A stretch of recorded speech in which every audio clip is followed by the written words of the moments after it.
اب میں تقریر کے لیے دعوت دیتا ہوں عبداللہ طارق بھائی کو، وہ آئیں اور اپنے خیالات کا اظہار فرمائیں۔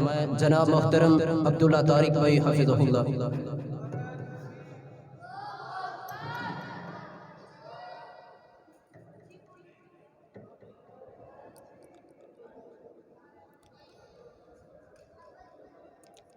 السلام علیکم ورحمۃ اللہ وبرکاتہ۔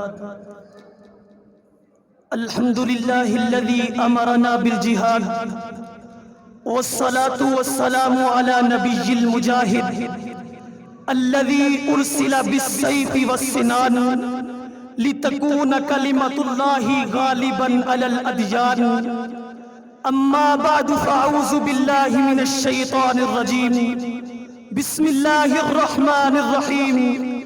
یا ایہا الذین آمنوا هل ادلکم علی تجارۃ تنجیکم من عذاب علیم۔ وقال النبی صلی اللہ علیہ وسلم جاہدوا فی سبیل اللہ فإن الجہاد باب من ابواب الجنہ۔ تیغوں کے سائے میں پل کے ہم جواں ہوئے ہیں، تیغوں کے سائے میں پل کے ہم جواں ہوئے ہیں۔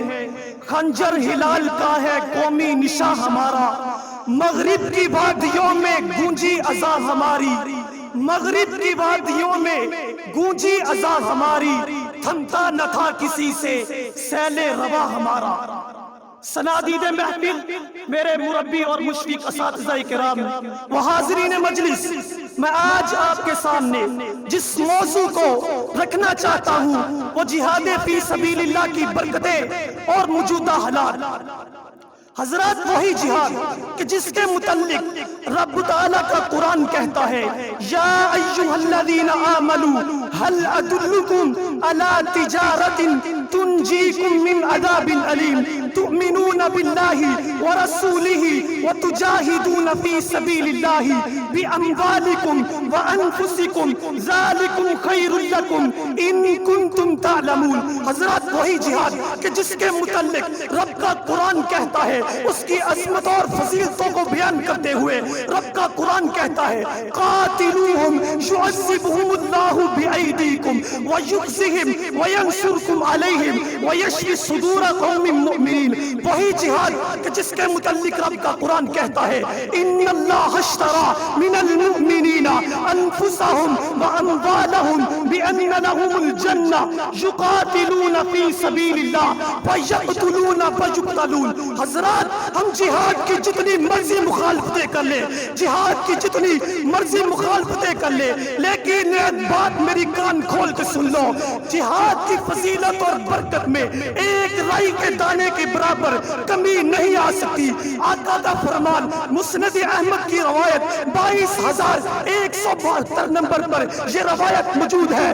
آقا مدنی نے فرمایا جاہدوا فی سبیل اللہ فإن الجہاد باب من ابواب الجنہ۔ رب کے راستے میں جہاد کرو، رب کے راستے میں جہاد کرو۔ فإن الجہاد باب من ابواب الجنہ، کیونکہ جہاد جنت کے دروازوں میں سے ایک دروازہ ہے۔ حضرات، دنیا میں جو لوگ جہاد کی مخالفت کرتے ہیں وہ میری بات کان کھول کے سن لے، اپنے دلوں کی تختیوں پہ یہ میری بات لکھ لے۔ آقا مدنی کا بیان صحیح مسلم 1922 نمبر پر روایت موجود ہے۔ آقا مدنی نے فرمایا لن یبرح ھذا الدین قائما یقاتل علیہ عصابۃ من المسلمین حتی تقوم الساعہ۔ یہ دین ہمیشہ قائم رہے گا۔ یقاتل علیہ عصابۃ من المسلمین، ایک جماعت ہمیشہ اس دین کی سربلندی کے لیے کام کرتی رہے گی یہاں تک کہ قیامت برپا ہو جائے گی۔ حضرات، وہی جہاد، وہی جماعت جس کے متعلق نبی نے پیش گوئی دی تھی، وہی جماعت کبھی صحابہ اکرام رضوان اللہ علیہم اجمعین کی شکل میں نظر آتی ہے، اور وہی جماعت کبھی تابعین کی شکل میں نظر آتی ہے، وہی جماعت کبھی تبع تابعین کی شکل میں نظر آتی ہے، اور وہی جماعت جو آج تلک کفار کے خوف کا سبب بنی نظر آتی ہے۔ حضرات، اگر 313 لوگوں نے 1000 کفار کو شکست دی، اس کے پیچھے جہاد کی برکتیں تھی۔ اگر طارق بن زیاد نے اسپین اور فرانس کو فتح کیا، اس کے پیچھے جہاد کی برکتیں تھی۔ اگر محمد بن قاسم نے کراچی سے لے کر ملتان تک سفر کیا اور ادھر جا کر جہاد کا علم بلند کیا، اس کے پیچھے جہاد کی برکتیں۔ حضرات اگر 200 سال کے اندر 90 لاکھ مربع میل پر مسلمانوں کی حکومت آتی ہے، اس کے پیچھے جہاد کی برکتیں۔ حضرات آج کا دور دیکھ لیجئے، افغانستان کے اندر امریکہ کا قبرستان بنا، لوگوں نے دیکھ لیا اپنی آنکھوں سے۔ افغانستان نے اتنے مارا اس کی فوج کو کہ وہ فوج ڈرپوک ہو گئی اور باقی میدان چھوڑ۔ حضرات وہ فوج کہ جس کا صدر نے کہا تھا کہ یہ مجاہد ہمارے سامنے 4 گھنٹے تک کھڑے نہیں ہو سکیں گے، لیکن دنیا فلک نے دیکھا کہ وہی مجاہدوں نے 52 ممالک سے زائد فوج کو شکست دی۔ حضرات یہ ساری بلندیاں جہاد کی وجہ سے ملی ہیں۔ افغانستان کی فتح ہمیں پیغام دیتی ہے، اگر ہم بگڑ جائیں تو ماضی گواہ ہے ہمارا، اگر ہم بگڑ جائیں تو ماضی گواہ ہے ہمارا، ہم سر کے تاج نہیں سرکار دیا کرتے ہیں۔ وآخر دعوانا الحمدللہ۔